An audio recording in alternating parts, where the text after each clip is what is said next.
Hi everyone and welcome to the Isle of May. This is just another one of those amazing things about living in Scotland. Like a stone's throw away from the capital city in Edinburgh, and you can find yourself here on the Isle of May. I hopped on a boat from Anstruther, and it took me less than an hour to get from Anstruther to the island. On what was pretty much the calmest day you could ever ask for in Scotland, I was very, very lucky. You got pulled up on the boat into this like little rocky shore inlet bit, so I did get a bit distracted by what was going on the rocks and was in the sea, but that's me. I can't avoid that. Even though there was, hundreds of thousands of birds flying around above my head. But we were warned as soon as we got there in particular about the turns. Is it about to take a turn for the worse? Dun dun dun. We were warned to wear a hat, and if we weren't wearing a hat, to walk quickly or be prepared to run, because the terns had set up breeding on the rocks right near where the slipway was. And when I filmed this in May 2022, they were breeding or nesting, and they get really territorial. They would swoop down and they would try to get people to run away and not get close to them. So I didn't hang around for too long, but luckily for me, I was completely prepared with my novelty cap collection. So not only was welcomed with open wings to the bird populations on the Isle of May, I also got to walk around in style.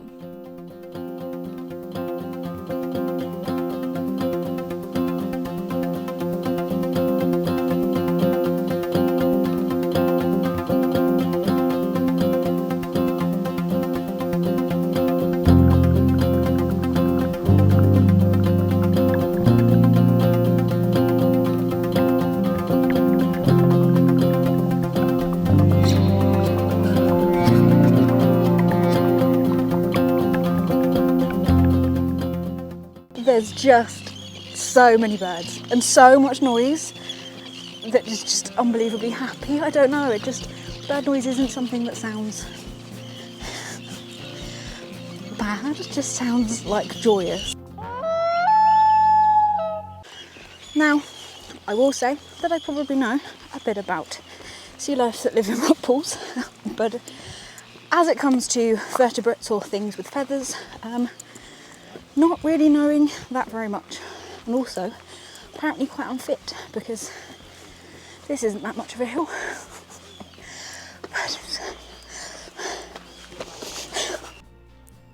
This wasn't filmed very long after I had submitted my PhD thesis, and I'd spent months prior to that basically just sitting at my desk.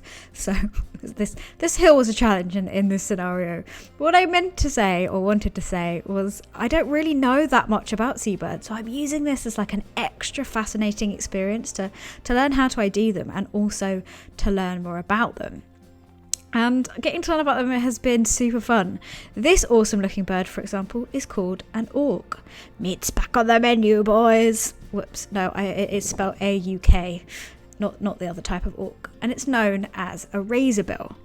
These are super cool. Not only do they look really awesome, they, in my opinion, are even cooler because they are incredible divers. They usually hunt fish right down from the top of the sea to 20 meters down, but can go much deeper if they need to. And honestly, I give anything extra points if it's air breathing, but would rather be in the sea. I feel like I relate to that very much. These birds spend most of their lives at sea and only come onto land to breed. And when they're there, they don't even make nests like other birds. Instead, their eggs are pointed to stop them rolling away. Seems like a lot less faff, especially if it works, I suppose. This does make counting their numbers difficult for scientists, as it's way easier to count nests, and usually the eggs are put right away into crags in the cliff, so there's less chance that they'll fall away and more chance they'll be hidden. Is that these birds are monogamous, meaning they pair up with each other's individuals. Unfortunately, not doing too good, like many seabirds actually, and are classed near threatened on the red list, which actually made this encounter for me extra special.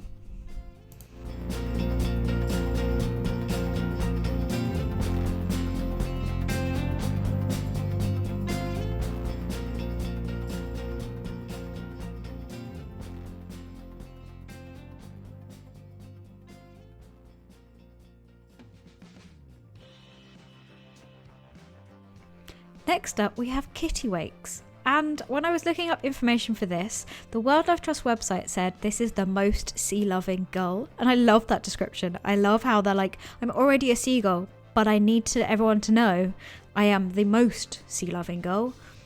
Again, I'm relating to these birds very much. Has this just become my favourite gull? I think it has. So these like to make their nests on vertical cliffs, which is why I imagine a lot of the Isle of May is very useful to them.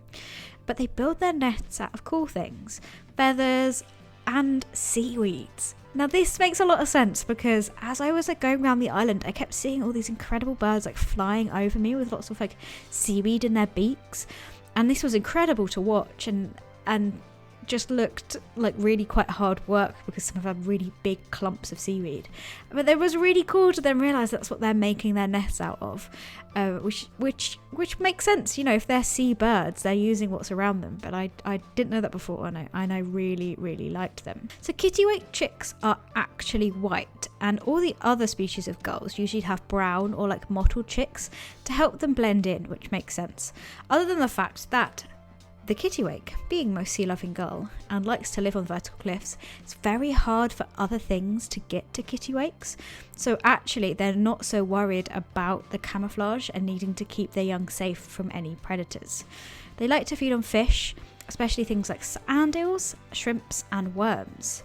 They pair up for several years to mate, and the longer they pair up and stay together, usually the more successful they are of raising their chick.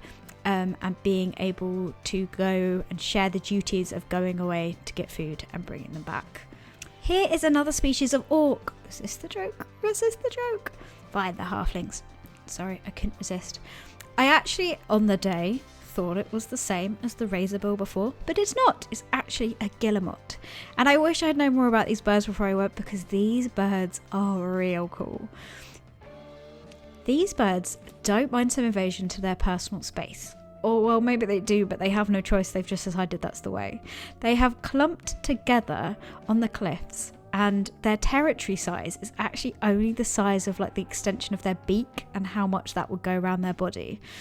You can call this a gregarious creature, which is a very fancy word for saying that they like to form groups with others of the same kind. They don't make nests, no doubt, because there's no room. And this also might explain why 3-week-old Guillemot chicks will jump from the cliff into the sea and then be looked after by their father, rather than stay on the land with all the other birds. But actually being so tightly packed helps those chicks survive until that point, in which case I'm imagining it's just luck. Now, before going to the island, having not been a particular bird enthusiast, I got to experience quite early on being on the Isle of May a very exciting thing, and I kind of understood the bird thing then. When I got there, I kind of went out the way, making sure not to get in other people's way too much, and went off around this side path, and there was someone else there too. And we both seemed to clock the thing at the same time and give a little smile, and we both enjoyed seeing the first shag chicks of the season. Now these species are actually on the red list because their breeding populations are found in less than 10 sites.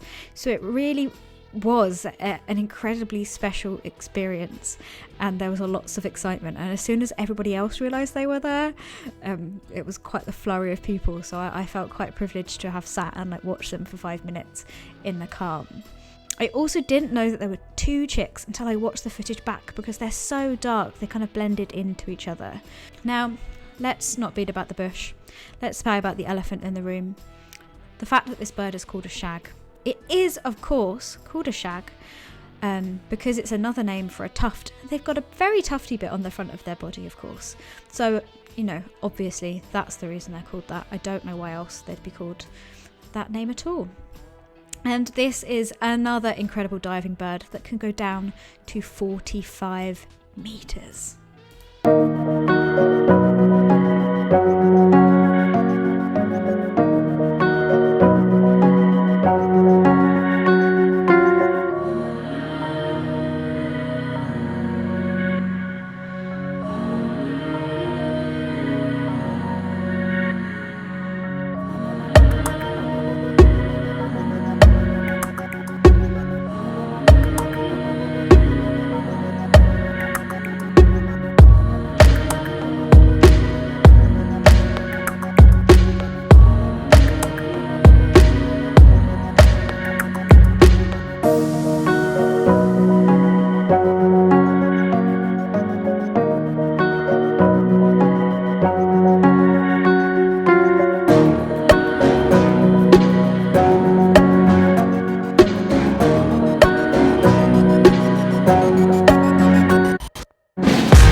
duckies. Also, can I just point out, I'm in a t-shirt in Scotland in May. I turn 27 tomorrow and I work part-time now, so I get Fridays off. And me in this bird hunt, 'tis loving life.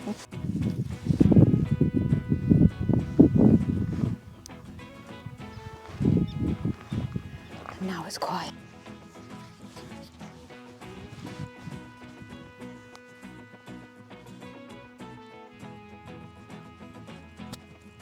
Da, da, da, da, da, da.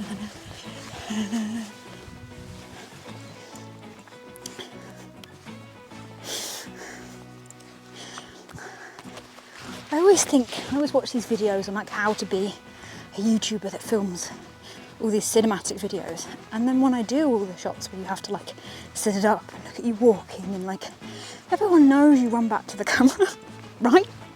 Everyone knows that that's going to happen. So I'm more interested in the dance on the way back, because what's fun about not dancing? Nothing. Don't follow the lights, Mr. Frodo. Don't follow the lights.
I get so excited at puffins. I am tempted just to say the word puffin, puffin, puffin, puffin, puffin over and over again.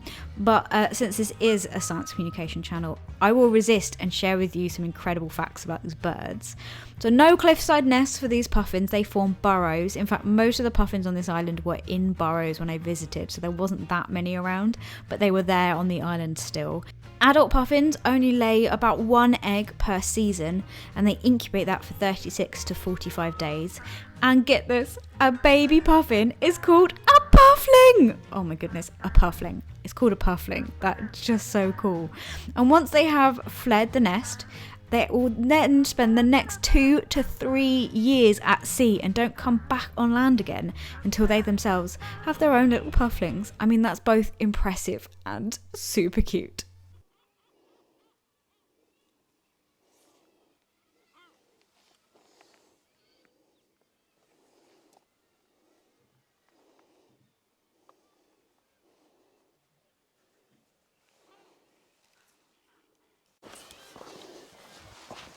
I mean, would you just look at this place?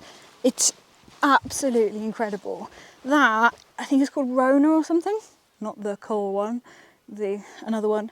And that is off limits because it's tidal, and you'll have to swim back if you get cut off, which I don't go around breaking the rules. However, that is a very tempting place to rock pool. And then look, because this is like lighthouses have been here, and like beacons, and there's field centres and stuff. Oh, echoey. There's, you know, these old structures on here, which I'll take or leave over nature. However, it is nice in that you're like, oh my God, I'd love to stay here. And it's just like something out of Lord of the Rings. Like, I just keep thinking, like, it's incredible. And even though we're on this island and like, these boats come in, you do, like, some bits are busy, but you do get bits where there's no one around. And you just feel like you're in this, like, amazing wilderness. And there's something about, there's like, I can smell the stinging nettles. Like, I know that's a really bizarre thing of like, oh, wow. Elizabeth visited an island with 200,000 seabirds, and all she talked about was how the stinging nettles smell. But it's just, I don't know, whether it's that everyone's had a little less. Oh, look at that, sorry. Just look at that. And it's just glorious surroundings, bird noises. Oh, it's so good, this, but like not stopping. It's such a nice day. It's slightly difficult and slightly criminal for me. They've seen humpback whales and minke whales all off of this, and dolphins and porpoises and God knows what else. And I mean, if they're there, you'd see them today. It is absolutely flat calm. There is no wind. Again, I'm in a t-shirt. And so it's slightly killing me that, like, oh, if I could sit here for another 3 hours and just look at the sea, and another 3 hours and do some rock pooling. Okay, make that 12 hours to do the rock pooling. It just, 3 hours here is not enough time. But what a fantastic 3 hours.